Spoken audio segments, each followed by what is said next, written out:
Разрешениот директор на клиниката за неврологија професор доктор Игор Кузмановски ќе плати парична казна во износ од 500 евра бидејќи како здравствен работник работел без важечка лиценца, соопшти Државниот санитарен и здравствен инспекторат.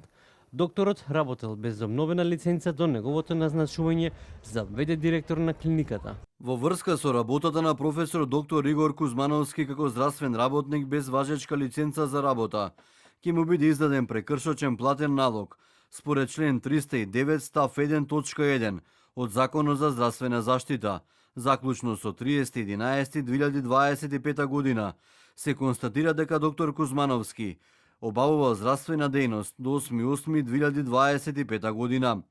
Со назначувањето на ВД директор не се евидентирани здравствени услуги реализирани од негова страна.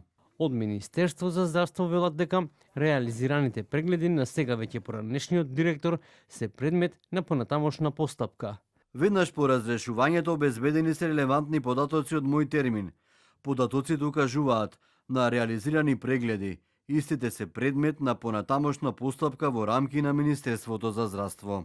Министерот за здравство Азир Алиу на 10 октомври го разреши доктор Кузмановски откако на социјалните мрежи се појави видео во кое Кузмановски во домашна атмосфера меша бела прашкаста материја во чинија. Кузмановски бил назначен за ВД директор на неврологија како кадровско решение на ВМРО ДПМН. Кузмановски ја потврди автентичноста на видеото и се извини за постапката.